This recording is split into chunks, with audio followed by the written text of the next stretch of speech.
नमस्कार मित्रांनो, संकल्प न्यूज चॅनलवरती आपल्या सर्वांचं पुन्हा एकदा सहर्ष स्वागत। आताच्या क्षणाची सर्वात मोठी आणि महत्त्वाची बातमी समोर येत आहे। सविस्तर बातमी जाणून घेण्यापूर्वी आपण जर चॅनलवरती नवीन असाल तर चॅनलला सबस्क्राइब करा, बेल आयकॉन प्रेस करा। महाराष्ट्रात विधानसभेची निवडणूक होत आहे।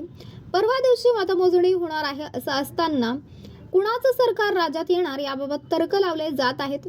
मराठा आंदोलक मनोज जरांगे पाटील यांना याबाबत प्रश्न विचारला असता त्यांनी उत्तर दिलं आहे, आम्ही मैदानात नव्हतो त्यामुळे मी अंदाज सांगू शकत नाही।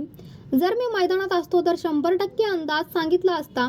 राज्यातील कोणताही उमेदवार मराठ्यांच्या मताशिवाय निवडून येऊ शकत नाही आणि हे अंतिम सत्य आहे। आता निवडणूक विषय संपलेला आहे। मराठ्यांनी राजकारण विषय हा डोक्यातून काढून टाकला आहे आणि आता आरक्षणाची लढाई सुरू होणार आहे, असं मनोज जरांगे म्हणाले। सरकार स्थापन की आमरण उपोषण तारीख जाहीर करणार असं जरांगे यांनी म्हटलं आहे। उमेदवार कोणताही निवडून आला म्हणजे तो काही मालक झाला नाही, त्यांना मराठ्यांनी निवडून दिले आहे। या निवडणुकीत फायदा कोणाचा होईल, मी निवडणुकीत नसल्याने कोणाचा फायदा किंवा कोणाचा ताटात तोटा होईल मला हे सांगता येणार नाही। मराठ्यांनी कोणाला मतदान केले हे आता मराठे मला सांगणार आहेत। कोणत्याही उमेदवारांनी बेईमान होऊ नये, गद्दारी केली तर तुला महाराष्ट्रामध्ये फिरू देणार नाही असा इशारा मनोज जरांगे पाटील यांनी दिला आहे।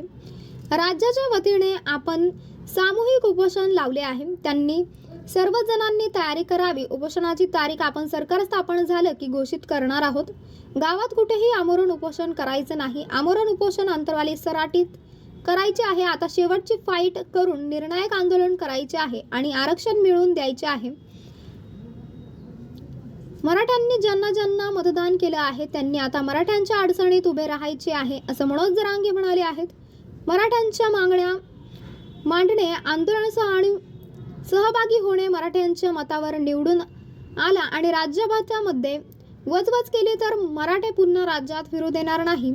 मराठ्यांची मत घेणारा मग तो कोणत्याही पक्षाचा उमेदवार असू दे, मराठ्यांच्या मतावर निवडून आला आणि पक्षाच्या आणि नेत्यांच्या बाजूने बोलला तर मराठे त्यांचा दुमता काढतील। मराठ्यांनी त्याला मते दिली आहेत आणि म्हणून त्याला राज्यात फिरायची पंचायत होईल, असे मनोज जरांगे पाटील यांनी म्हटले आहे।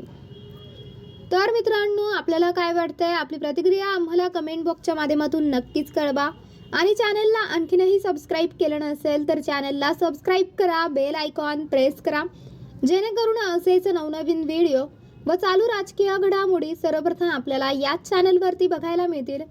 भेटूयात पुढच्या व्हिडिओज, तोपर्यंत धन्यवाद। जय महाराष्ट्र।